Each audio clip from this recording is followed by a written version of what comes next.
tell you something, son. When your spirit is floating down that tunnel toward the light, you know what's behind the light? It's not God, it's me.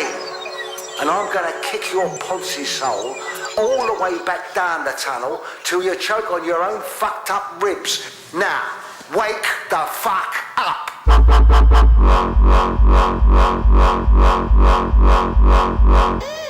Casper. Fuck.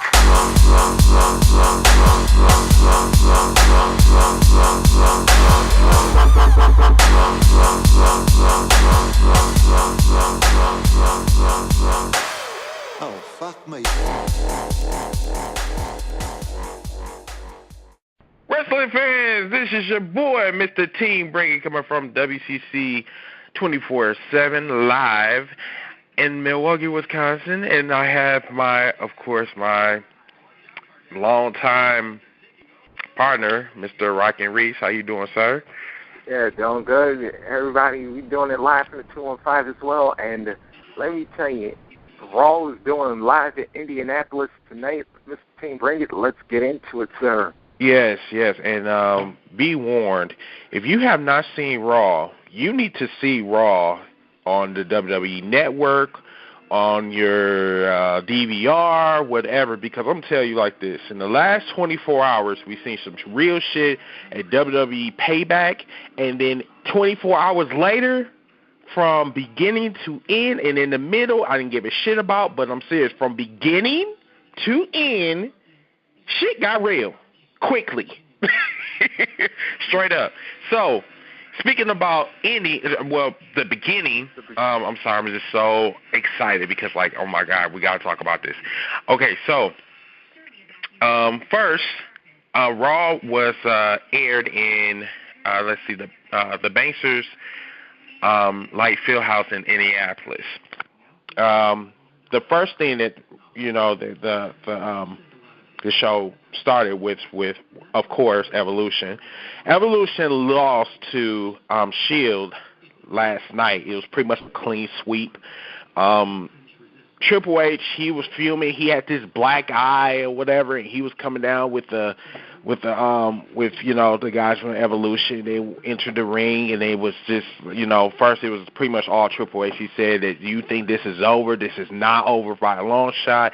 And before he could say that he's going to do a rematch for tonight on Raw, Batista stops him and says, no, wait a minute. Hold on, Pimp. First, I want my WWE World Championship match. That's what I was promised when I came here. I won the Royal Rumble. I was supposed to get my one-on-one, and that didn't happen. And then, some other shit was promised to me, and that shit didn't happen. And Triple H, in his heel fashion, said, well, you already know the state of Daniel Bryan, so I can't give you that championship right now. And even if I did give you that championship, you'll probably choke anyway. And I was like, God damn! I was like... So, with that being said, Batista was just like, okay, I understand, and I quit. So, yes, folks, Blue Tista, a.k.a. Leonardo from the Teenage Mutant Ninja Turtles, he left the WWE. What's your thoughts, Maurice? Can we say no surprise here? Because, truth be told, yeah, when you came back, Dave, it was a bust. Nobody wanted your old ass back. And, yeah, when your own people called you out on this, that should have let you know where you was at. And hell, Randy even told you before WrestleMania that you was a bust. And now Triple H said it to you right here tonight. Exactly. And, so you think that the Evolution was going to be down. It was down one member. But trust and believe, Triple H has something up his sleeve. He said to Batista, well, what you going to do? You're going to go run back to Hollywood and make crappy-ass movies and, and he said, I'm never going to bring you back again. And then Triple H, he tosses the mic down and then They get their opinion. The announcers get their opinions and whatever, what have you. So then we go on to let's see. I think it was Sheamus, Rob Van Dam versus Cesaro and Bad News Barrett. I don't know. Did you want to take this one? I really didn't care for that match. Yeah, because for once it was Barrett getting the bad news, because midway through the match, after Cesaro pissed off Sheamus, RVD was getting worked over in the meantime. But then when Sheamus got the tag in, he was like a bull in a china shop, just taking people out. And then when he was going to bro kick Cesaro, Heyman yanks Cesaro out of the ring, and they walk away, leaving Barrett on his own. And then of course, Barrett would get bad news times 2, a broke kick right into a 5-star frog splash. RVD picking up the win. That's like a 1-2 punch. So Sheamus and RVD, they win, and with RVD pinning the Intercontinental Champion, I believe he got a non-title match on Main Event tomorrow, I believe. I don't know if it's for the title, but yeah, I really wasn't paying attention. So anyway, there was a commercial break. Then they went back to Raw, and Damien Sandow. This man has the promo skills. Man can turn shit into gold. So he comes out there and he walks out as Lance Stevenson. Now, remind you, Lance Stevenson is the member of the Indiana Pacers. And if you guys have not been watching the NBA Finals or the NBA playoffs, the Pacers lost to the Heat, of course. They choked again for the second year. So he comes out and he says, first of all, LeBron James is the best player of all time, which I totally disagree with that one. I said, please stop sucking his ass, please. Then he says that the Pacers are a losing team in a losing city. And he said he was acting as an act of charity. Now he wanted to give his public display. Now, remind you, everybody, there was a basketball court that was in the ring or whatever, and he was, showing off his skills or whatever and blah, blah, blah, blah. But he was really letting loose on Indiana. He really was, and the shit was hilarious. And then here comes the Big Show. Of course, they need someone to, I guess, take space up for their little airtime, whatever. So Big Show, he comes out for, I guess, no apparent reason. We haven't seen him in a minute. And Sandow asks Big Show, could he have a game with him and chances to the game? So I guess, Sandow was tossing him the ball, and he was going back and forth trying to guard him and shit, and then Big Show just threw the ball in Sandow's gut, and then he got KO with the punch, leaving them out in the ring. And then Big Show, he shows his power and breaks the hoop, and then there you go. So, did you have anything to say about this, bro? All I gotta say is, I think Sandow would have had about as much luck with LeBron James as the real Lance Stevenson did. And, this is definitely a throwaway segment, and not the last shot that the Pacers fans would wind up getting on tonight's show. Not at all, because there was also the Indiana Coast, too, but we're going to talk about that in a second. So, we go on to... Scroll. Bo Dallas versus Kofi Kingston. Now, this was a match that was supposed to happen last night, but because of Kane just going around and saying, I'm just an angry black man, or an angry black dude, I'm sorry, I shouldn't even say an angry black man, but he was just this dude on PMS, and he was knocking everybody out or whatever, and it ended up as no contest. So they brought the match tonight, and it was a pretty decent match, whatever, you know what I'm saying? But Mr. Bo Dallas, he did another shot to the Pacers. He said, unlike your Pacers, yes, I am a winner. See, remind you, I'm undefeated, but your Pacers are out of the playoffs.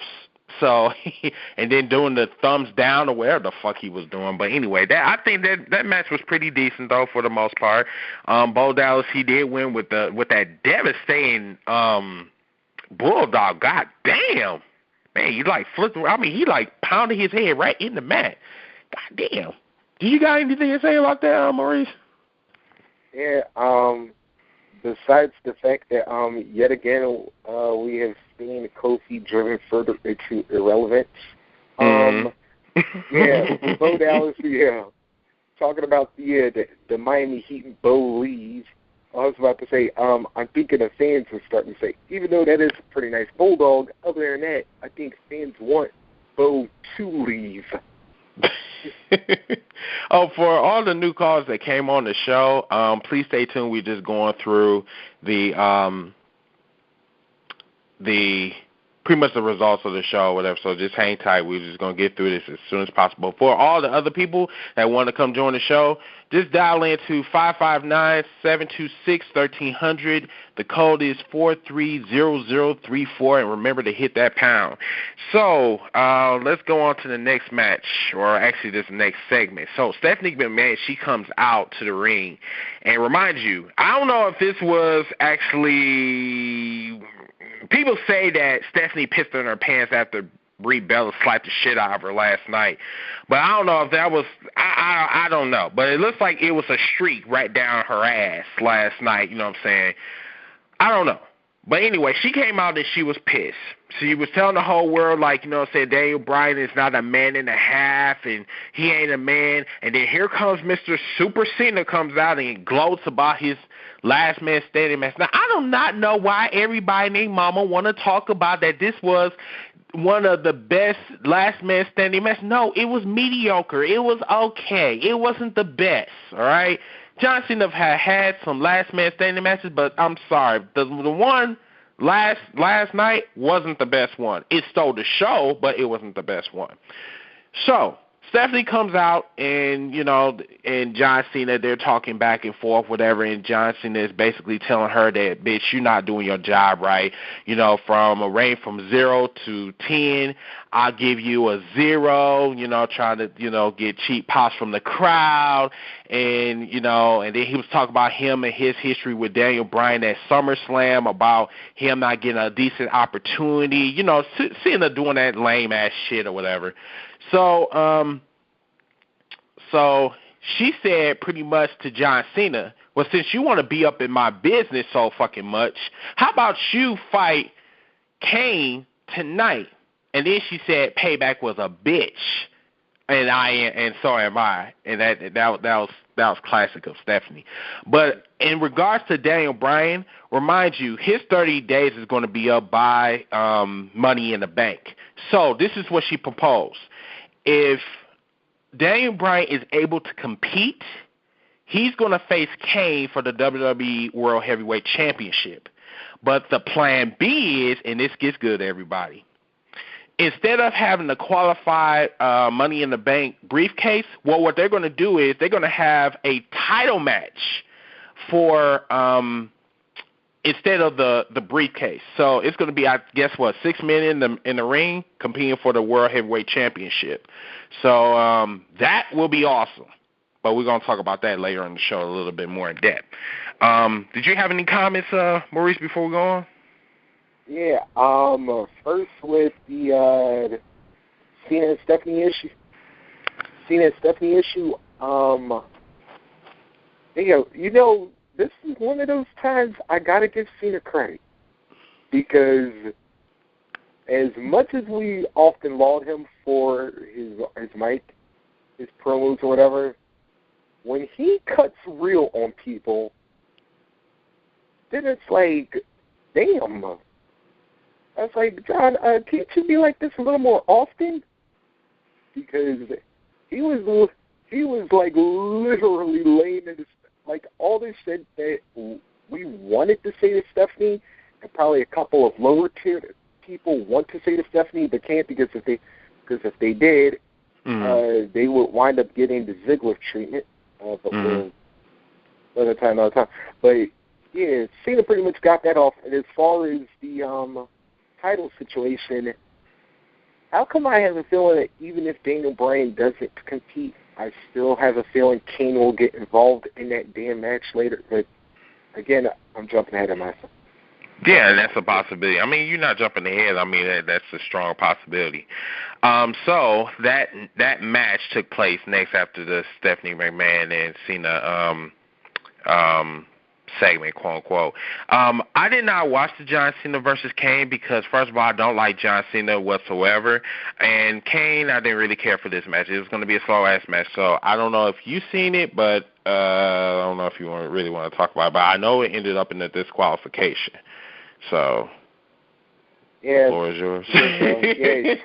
Because Kane wound up choking him. But then, after the match, Cena fought back and reenacted last night's Last Man Standing because he picked up the steps again and bullseye right into Kane's face. And Kane was pissed about that shit. But, but nothing wound up happening after that, So we go on to the next match, 3MB versus the Lost Matadores or whatever. I'm not good with names. I'm sorry. Can you help me out, Maurice? Yeah, Los Matadores. So anyway. So this was another match I didn't really give a fuck about. This was pretty much just a jobber match, something to fill in, blah, blah, blah. The loss. Isn't any match with 3MB a jobber match? Pretty much. And they pretty much won that match. I didn't really see that match because I was in between getting my, root beer float and coming in and seeing Raw. But anyway, yeah, that was pretty much a bathroom break. Yeah. All right. So we go to Nikki Bella. She comes make her way to ring, and this ended up to be a handicap match with Alicia Fox and what's that other chick name? Aksana. Yep. So it was Nikki Bella versus Alicia Fox and Aksana. So this match really didn't take too long. They pretty much dominated her. They really was really giving Nikki, a vicious beating, literally. So pretty much the match ended with Alicia connecting with the scissor kick, pretty much doing the Booker T, coonish move, and pin her down for a 3 count. Look, I'm not trying to be disrespectful, just saying. So Alicia Fox and Zana won the match, and then they just beat the hell out of her again outside the ring. So really nothing to really talk about, really. Yeah, and no surprise here that, of course, Nikki being Bree's sister, and of course Stephanie said, all right, if I can't get Bree, Nikki, I'm going to get you. You shit out of luck. Exactly. So then now they have let's see, there was a segment with, Eric Roman and Luke. Luke. Yep, Luke Harper. And it was next to Brad's rocking chair. And remind you, Brad Wyatt was not there. I don't know why. They probably just left it for SmackDown. I guess he's supposed to be on SmackDown on Friday. But Luke Harper, he does a very chilling promo, bro. I mean, goddamn, he be all up in the camera and shit. Woo! Goddamn. But he was basically saying that to the Uso brothers, since you're going to get in my business, you got in our business last night, we're going to get up in your business tonight. How about that? But, yeah, the promo was pretty deep. So then they go to a commercial break, and then Zeb Coulter and Jack Swagger was in the ring, and then he was talking about illegal immigrants and, how they taking our jobs and shit. And he was also talking about Adam Rose and the Rosebuds or whatever, who they've been having issues with for the last couple of weeks. Did you want to talk about this, bro? Yeah, I don't know why, but how in the hell is this Adam Rose gimmick still good? I don't know, it's ridiculously fucking stupid, but yet somehow it's at the same time when you just hear the music and you see everybody on the Exotic Express, you just can't help it, just act a fool one time. And Yeah, Adam Ruse yet again winning, catching Jack Swagger with the party foul, and then of course the Exotic Express was having a party, much to Zep Coulter's dismay or whatever. So Adam Ruse again. Yeah, he wins again Exotic for the Express second week. I think this is the second week he won. Man, he been on fire, but that streak is gonna end pretty soon. So, but nice win though. Nice win. So we go to the Uso brothers versus the Wyatt family. This was a brawl, straight up. This was a brawl. It was pretty much like back and forth. It was like pretty much no different, but for some reason this match was a little bit slower. I know it was extreme last night, but like this match was like kind of going slow, and my eyes was closing too, because I'm just like, oh, damn, when they gonna pick this up?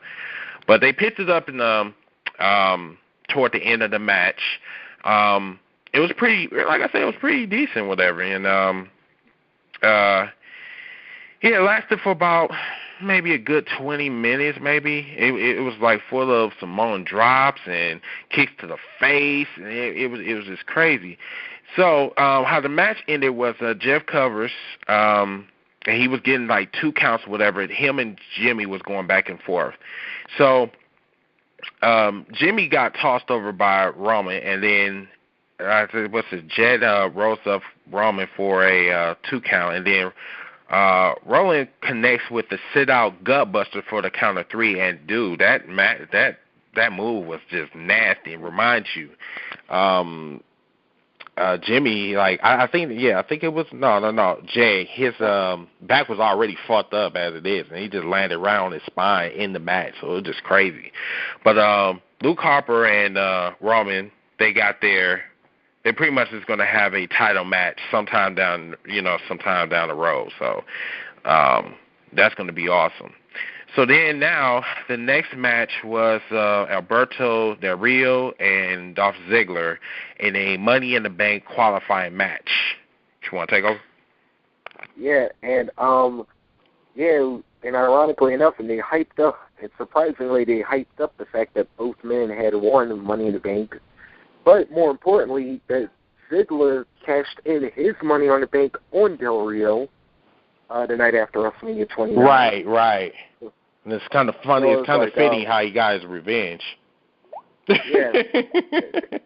Then in this case, like really back and forth matchup. At one point, we thought like Del Rio was going to catch his sidekick, but Ziggler blocked it. Exactly. Tried for the DDT, but Del Rio counter finally locked in the cross-arm breaker, and Dolph Ziggler caps Alberto Del Rio has in Money in the Bank. And guys, don't be surprised that if Dolph Ziggler gets another qualifying match, because there's nobody that can show off on a match, especially a ladder match, better than Dolph Ziggler. So just keep that in mind. So we go to Riot Baxel or whatever versus Cody Rhodes and Goldust's partner or whatever, which was Sin Cara. So pretty much this is how it's going down. Okay, Cody Rhodes quit on Goldust last night. He said that he needs to find him a better partner. So Cody Rhodes, I guess, being, I guess trying to look out for his brother, whatever, he goes and finds a partner and he gets Sin Cara. Okay, so it's Riot Baxel versus Goldust and Sin Cara. Personally, I didn't really care for that match too much. I mean, it was cool, but like I said, Ryback, one thing that I've always said about Ryback is very sloppy in the fucking ring. He's stuck on promos, and his work in the ring is just sloppy. He's powerful than a motherfucker, but at the same time, he just doesn't really catch my attention. And then you got Mr. Axel or whatever, Mr. Perfect Son. He does good in the ring, but he just, I don't know. But overall, it was a whole bunch of shoulder tackles and a whole bunch of sliding under people's legs and shit and, blah, blah, blah, blah, blah. Sin Cara was doing his thing. Goldust was trying to hold it in. He looked a little tired in this match. I ain't gonna lie. So pretty much how that match ended, Sankara went for a swanton bomb, but Axel moves out the way, and then Axel hits the McGilly cutter and covers Sankara for a count of 3. So Ryback won again. And pretty much this is how it was really going down with the Rose brothers. This was supposed to happen at WrestleMania, but it didn't happen. So probably sometime, probably as early as SummerSlam, don't be surprised if Goldust and Cody Rhodes is going to go one-on-one. There's going to be some jealousy involved, and it's going to implode between them two, and, you know, shit going to get real. Now, I really don't want to talk about this match, but this segment. I don't know if you do, Maurice, but I'm going to tell you like this. If you really wanted a bathroom break, here this shit was. Look, I don't give a fuck about Rusev or whatever the fuck his name is, and Lizana, I love her lace, don't get me wrong, I swear, it's just, oh my gosh, she remind me of Stacy Keibler. But guys, this is not Rocky 4, straight up. We really don't need to hear all this shit. We don't want to hear about this shit about him being about a country that we really don't care for, which is Russia. We don't care about that, really. But, you know, of course, WWE, they want to put this shit on their network. They want to make themselves look like they're Hollywood and shit, you know. And I'm just like, man, look, Maurice, I really don't care to talk about this, but if you do, go ahead. Me neither, because, like I said, if I wanted to hear something about Russia, I would just like go to the 1980s WWF and just listen to Volkov gets cut off midway through singing the Russian national anthem. Exactly. So, anyway, so that's not even worth talking about. So, what we're going to do is we're going to open the lines now, because pretty much to make the long story short, Shield comes out to the ring, okay, and they prove their dominance against, Evolution. And Triple H, he comes down to the ring and with the sledgehammer and Randy Orton. And he basically says that, our guy, he left. That was plan A. Plan B, Seth Rollins attacked Shield and he turned heel. One was, oh my God, that was a swerve out of this world. So we're going to have our callers, come online and get uncensored with us. Guys, sound off, please. Jersey. Hey, not all at once. All right. Hello? Oh. Hey, yo. Let me speak. All right, so go ahead. What's going on, man? Go ahead. What's up, man? What's up? Thanks for coming on the show. So, what you guys think about Seth Rollins turning heel? Honestly, I can't really believe it. One at a time. I mean, even if I watch it over and over again, I still be like, what the hell? I'm thinking at least Dean Ambrose. Maybe Dean Ambrose, but Seth Rollins, really? I mean, what the hell is the point of all that? Mm-hmm. That's what I'm getting at. Heavily I'm just not. I think the key to that part is going to be answered probably next week, when we find out why he did it. And like I was saying on the pre-show for this call-in, I feel that it has to be a title picture for Seth coming soon, but I don't see it being the U.S. or the TV or the U.S. or the IC. But when I was watching the backstage on the WWE Network, and Josh Matthews brought up a very interesting little question, and I wanted to throw that question out to everybody that is on the call, which is, hold on, I'm just trying to make sure I worded it right, which was, where is it? What did Triple H promise? What did Triple H promise Seth, knowing that for 2.5+ hours that Batista said that he didn't get what he was promised by a long-term time evolution partner or friend or whatever you want to say. I'm thinking it's going to be the return of the lightweight cruiserweight title, due to that would put him right in the spotlight as a new champion, and then that way Triple H and Randy can decide which one of them is going to go for the world title. Probably Randy. Technically, Randy did never get his rematch. He never got his rematch. So. Right, and Batista never got his rematch either. So pretty much him coming to the WWE was pretty much a waste of time, because all he did was just, cover for. Well, he signed a 3-year contract. Yeah, I mean, all he pretty much did was just, fill in that empty space for CM Punk. That was pretty much it. Yeah, but he embarrassed himself too. Right. What's your name, by the way? Oh, I'm Keelan. Keelan? Okay. Well, let me just answer let me just try to at least kind of fill in the blanks, because, my guy, he actually called me today, and he was just like, Chris, did you know about, Seth Rollins? Because he know that I'll be, in the dirt sheets or whatever, and, he know I'm, really involved with that WWE storylines and shit. The way I see it, it looks like, okay, Dean Ambrose, he will make a perfect heel, but in certain cases, he's kind of lacking in certain areas. I mean, he's good. He's golden at the mic, don't get me wrong, but it's just something about him that's just, still lacking. I don't know if it's his wrestling ability, but it just, I don't know, something just doesn't add up right. And I think I know what you're talking about for Ambrose. Yeah, Dean Ambrose, yeah. And Miss Roman Reigns, I mean, they're going to push his ass to the top. He's going to be the Royal Rumble winner next year, so that's not an issue. But Seth Rollins, he is the one that they really want to really work on.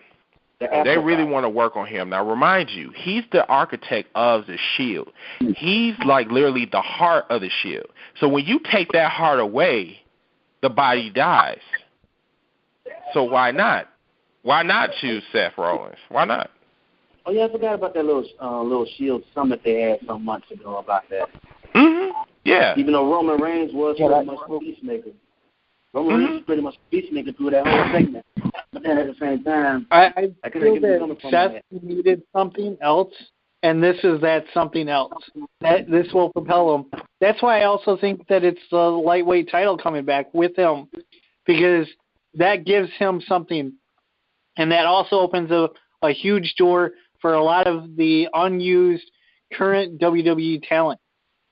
Dude, you just took the words right out of my mouth. Do you know how many opportunities that's going to create? Yeah. I mean, because they really need something that's going to open the gates for, like Kofi Kingston, Zack Ryder, Dolph Ziggler. It's a lot of not even that. All the guys down in NXT. Yeah, don't forget NXT the guys as down well. in NXT. You know what I'm saying? Because like I said, when they take the world title away, for the world title.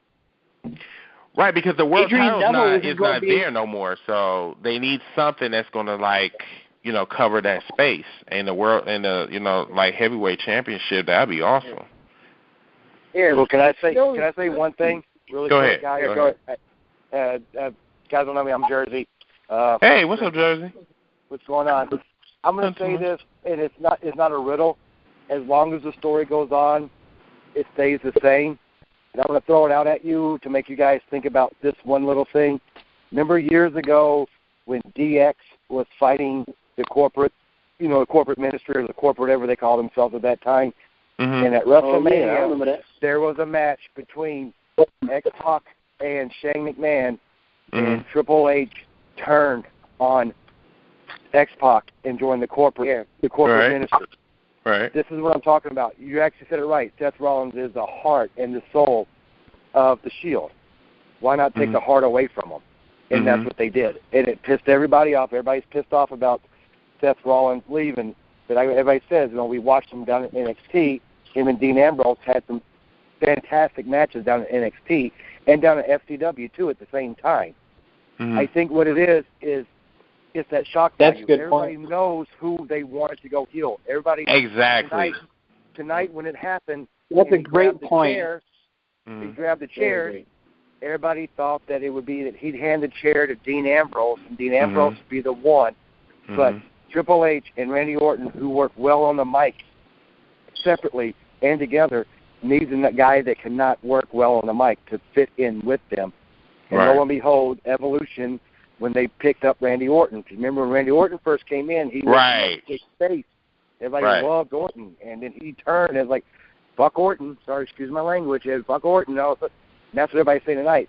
I think that's what it is. It's one of those things. It's like, let's piss off the fans just a little bit more. You know, like I said, it's now Seth Rollins, absolutely, he fits the mold of Evolution, and I will go on record and say, if they bring back the cruiserweight or light heavyweight or whatever they want to call it, junior heavyweight title, it's awesome because it does bring up everything else.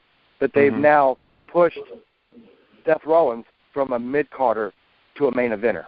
You're going to see him fight the main event guys now. You're going to see him go after them, and after the Cenas, after the Cenas and all those guys. Now you've got your push. You've got. I'm not sure if you would call him a main eventer. I would put him upper mid card officially now, though. But you have not just yet. You have your new Shawn Michaels, is what I'm saying. Yeah, because Jersey is right about one thing. Seth Rollins have been really impressive for the last 6 months. And, like, everybody, even people in WCC, they were saying that, Seth Rollins is not going to be he's not going to be that guy. He's probably going to be, if Shield breaks up, and let me word this correctly, if Shield breaks up, he's going to be on the bottom of the list. And, like, I was kind of thinking that, too, you know what I'm saying? Because I'm just like, well, what the fuck are they going to really do? I was one of the people that was saying it because I will admit that about a year ago, I was totally telling people, Dean Ambrose is going to be the one that ends up splitting up the I was straight up saying that. I was totally shocked. I can totally agree with the little meme that just got posted a little bit ago. Everybody's face was Dean Ambrose's face when we saw Seth Rollins. Yeah. Everybody had their mouth dropped. Actually, in Jersey, I want to go on a point that you brought up about when Seth went to get the chairs, and you know what? I stopped. It was like, initially I didn't catch it, but then it was like, Seth had grabbed 2 chairs, but then he left one laying, and initially I was like, why didn't he give one to Dean? And then I was like, uh-oh. And then when I saw him rear back, like right after Triple H said there's always a plan B, and then I was like, oh, shit. My whole thought was, because that whole promo was suspect. They was like, we're all brothers and blah, blah, blah, blah, blah. And I'm just like, something don't really add up right. Yeah, you know what? That's when I posted Reigns or Ambrose was going to turn. But yeah, when you saw him grab the 2 chairs, he sat one down by the corner. I originally was thinking that whoever he handed that second chair to was going to be the person that he was going to, that was going to be the person that was going to turn. But then when he sat it down and he was the only one with the chair, I was like, no way. And then I couldn't believe it when it actually happened because it happened that quick. And I'm going to give the WWE its due. This was an excellent swerve in a long time. And, because everybody was really... 2011. Yeah, it's been a minute since the WWE put some shock value in the product. But, everybody was thinking that, Dean Ambrose was going to turn and then Cody Rhodes was going to turn, but not the architect of S.H.I.E.L.D., the heart of the S.H.I.E.L.D. No way. Guess what I just realized? I just realized? Who watched that actual match last night? The elimination. Okay. I did. What happened? If you haven't, I'm sorry, but this is a spoiler if you haven't seen it. But think about that match. remember when Seth jumped off the top? He started the whole thing. They could play off that next week when he does it. He cuts the promo on why. He can play off that he was the one that pinned Batista because he was. He was also, wasn't he the one that pinned Triple H? No, they all pinned Roman did. all No, three I of them- think- Roman Reigns did. Yeah, all He three saved members. Roman Reigns. But either way, he pinned. I know he pinned Batista, but he was the one that started the movement to actually win the match. He started the moment. They can totally play that into whatever he says next week. Yeah, because I think because whatever he says next week is going to be controversial. Because how in the hell your architect, your heart of your group, turns on you without warning, and he was the main one that was just saying let's stay together, blah blah blah blah. He turns around and betrays them, and that shit That's is what Xavier Woods said on the crazy. backstage thing. That's what Xavier Woods pointed out. Xavier Woods. Yeah, Xavier Woods was on the. Yeah, Xavier Woods was on the backstage Raw thing tonight on the network, and he pointed that same thing out. What you just said. I gotta watch that. You guys could go even deeper with the Seth Rollins thing, because if you go back to the night after, or I think the night after Elimination Chamber, remember when the Shield and the Wyatts had their rematch? Remember Seth Rollins had actually walked out of that match. He was on the rampage. Oh, yeah, that's right. Watched Ambrose and Reigns get beat by the Wyatts. That's true. That's true. Because like I said, it's a lot of suspect shit that he did do. Like he had that little, crazy moment there for a second, you know what I'm saying? And then, he reformed, Shield again. I mean, because like I said, he was the architect of that group. And now Shield is like broken up. Now, like, everything is in the air now. Either Shield's going to like get a third member, or they're done. But Triple H said that they're not going to be standing no more if he got something to say about it. He did a marvelous job by getting the heart of the Shield and ripping it out. So, here's a question: if Shield gets a third member, who from NXT can they grab? Evan Bourne. Oh, they're really Evan Bourne. I don't think it would be Evan Bourne. I would think it would have to be an NXT guy. Because if you look at it, they need at least somebody that's a high flyer, somebody that need to be repackaged. And I'm not saying that they'll like pick Evan Bourne, but I got one name. I got one name in here right now. Who? What do y'all think of what do y'all think of them actually like making Tyson Kidd a serious threat? Making Tyson Kidd that surprise third member. Like he's an aerialist, he can fly, train in the dungeon. I mean, submission specialist. I mean, it's pretty much like that would make an interesting combo, though. That would make an interesting combo. It would, but like at the same time, like if he really, the name that I'm thinking of. The name that I would think of. You would slightly want to repackage him, but guess who you could easily do? Just slightly repackage him. Let me guess, Sami Zayn. Sami Zayn. Just slightly repackage him. And who is he? He in NXT? He's Sami Zayn. Okay, because he was El Generico. Yeah, because I don't watch. Sami Zayn. Yeah, because I don't. Oh, the dude with the mask? Yeah, he was a dude. No. But they made him change his name. Yeah, he was a masked guy as El Generico. Yeah, but now he's Sami Zayn. Oh, so the dude that's playing Sakara, right? No. His name is Sami Zayn in NXT. He was El Generico in ROH and all the indies. Sorry, but hold on. Reese?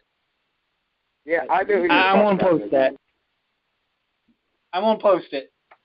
Okay.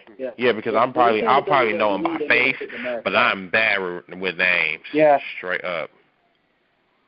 Okay, he had that. I'm on post. Yo, I also want to throw a back note here. Going back to the Uso match.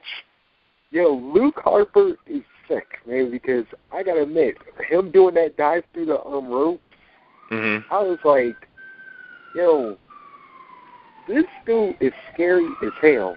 And because for a big man, he's got some. Yeah, I think so. But for a big man, he's got some agility. Sorry about that, y'all. It gets real in my hood. And also, Chris also talk about that promo you were. I was about to say, and I even posted this in the group. Ray Wyatt promos, owns them. Luke Harper, surprisingly good on promos. Yes, very good. Like it's some undercover, promo makers in the WWE. Like I said, if Eric Rowan ever gets he's even starting to talk more. They could be crazy.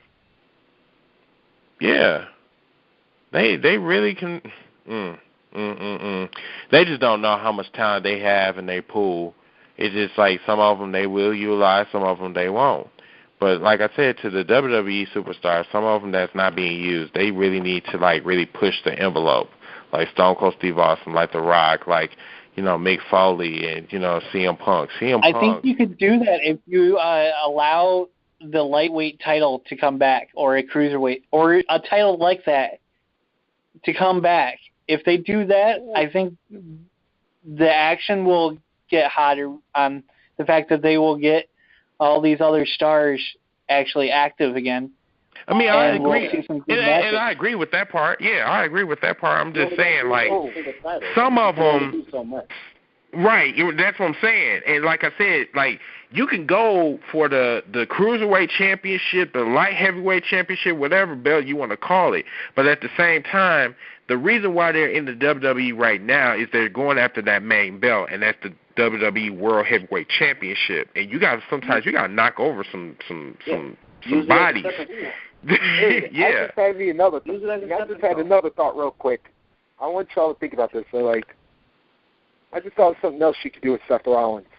All right, thank you. All right, be listening. And if you really want to play this off with the Shield, think. Dean Ambrose held that U.S. title for all of, granted, we don't know how many times he defended it. But what a slap in the face it could be if Seth Rollins could do what Dean Ambrose couldn't do, and that was beat Sheamus for the U.S. title. Could you imagine the slap in the face Triple H could give to nail the remaining two members of the Shield if he did that? Well, I mean, with him being heel, he can do some damage for real. He can really, really do some damage. Yeah, we seen it when they first came in. I like where you're going with that. If there was a different person with the U.S. title right now, but with Sheamus with the title, I don't like it. It doesn't fit.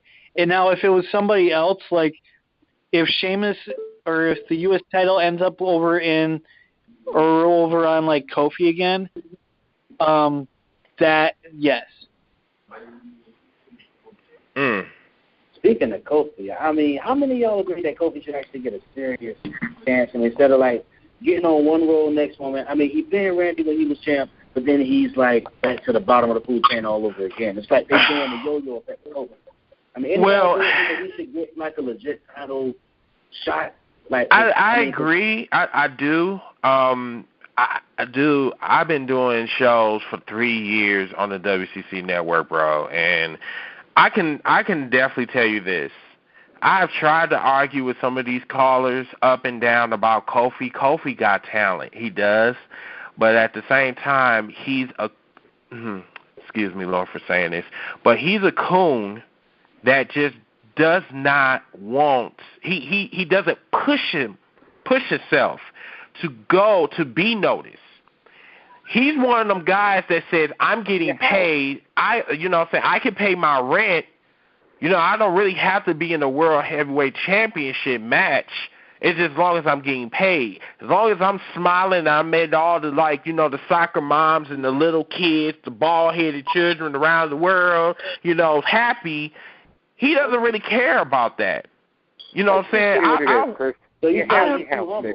That's what you're saying. He's too humble. Yes. Way too humble. Like he like hip man humble. Yes. I'm just saying he's one of them black. I'm sorry, Kofi. I am a fan. Don't get me wrong. But at the same time, I'm just saying this. Nigga, you're too humble. You need to stop going to your mom talking about I can pay this for you and blah, blah, blah, blah. But at the same time, you are fucking up your legacy. You need to go after that World Heavyweight Championship. You can't be sitting back and saying, well, yeah, I can make people smile and I got a bright smile on my face. No. This is 2014. Okay, Chris, can I say that? The one that was Chris, Randy Orton, I was that cool. You said a while ago that you would never be a fan of a coon. What just happened?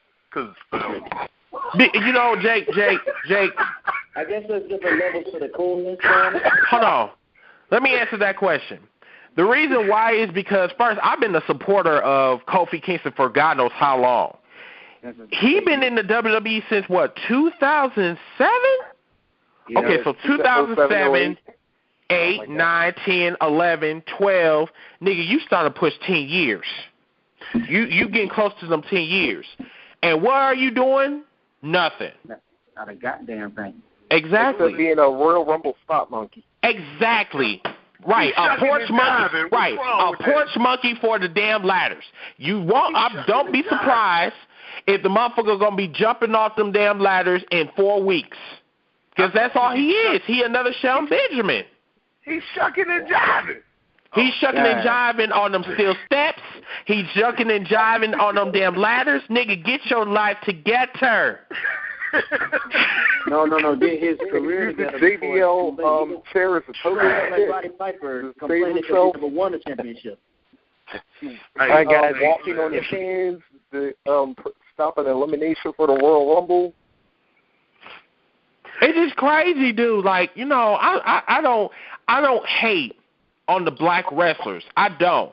But like I said, like, you know, Mark Henry, he been, you know, I don't want to get sidetracked off the show, but I'm just saying, I just got to make this valid point.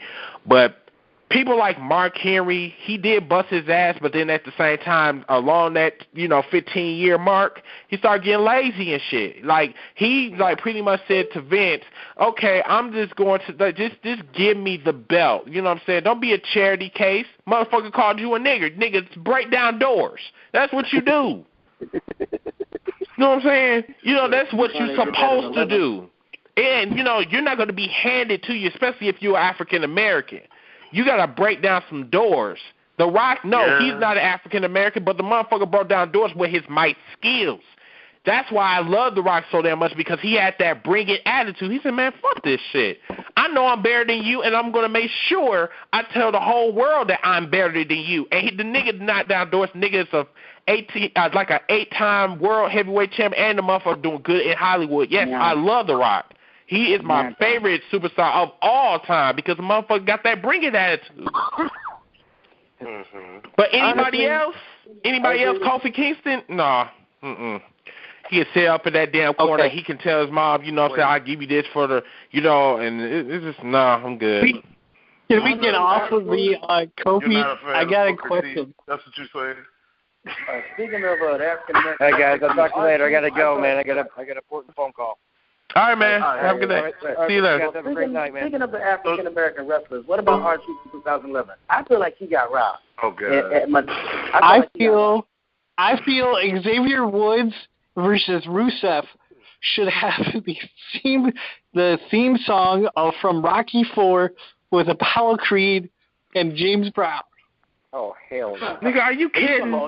Are you kidding? No. No, I posted it in the group too. Ivan Drago on us. That's a damn shame. Xavier Woods and Rusev, Apollo Creed's James Brown, Living in America. Yes. No. He need to come out there with them Power Ranger music. That's what he need to do. Come out there with that damn Power Ranger. Act like that. But keep in mind, what was Xavier Woods' TNA name, though? You have to keep in mind Xavier Woods' TNA name. Consequences Creed. Yeah. Yeah. Apollo Creed knockoff. Yeah. Oh, I'm not surprised. Creed versus Rusev. Yeah, Apollo Creed versus Rusev. Just crazy. But he probably, I mean, that gig might work, but, you know, it'll probably work in TNA, but it won't work in the WWE because they'd be like, well, who the fuck is this? And then, like I said, they have a younger would crowd. Cheer for Xavier Woods. You know the fans would cheer him. Yeah, of course they would. But like I said, in our generation, they have never seen Rocky IV. So they'd be like, what the fuck is this? They would not cheer you. They'd be just saying, who the fuck is this coon dressing up in the American colors and shit? That's a fact. Yeah, but the kids wouldn't know, but all the adults would. Right.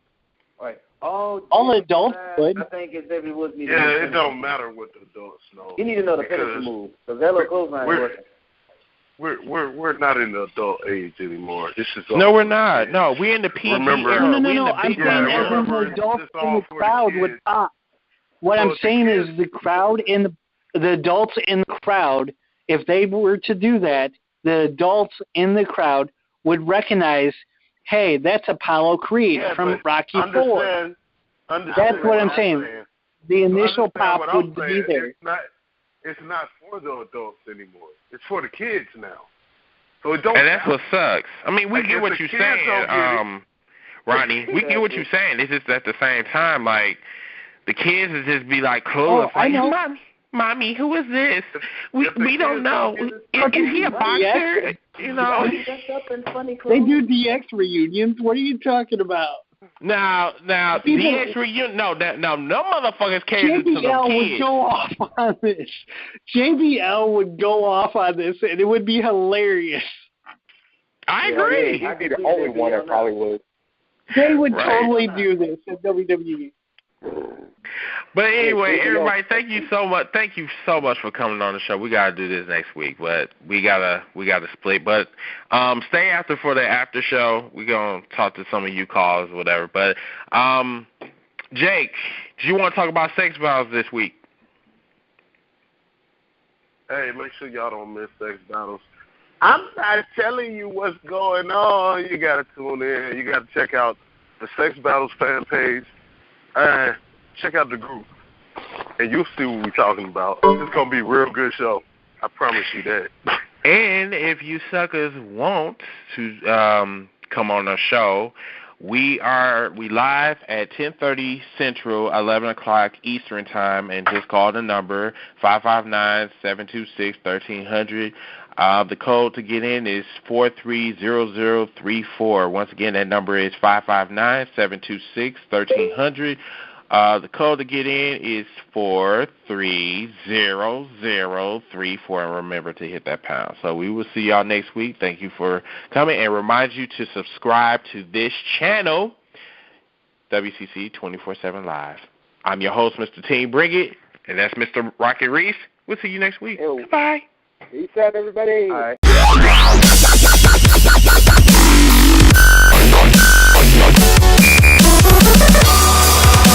Stars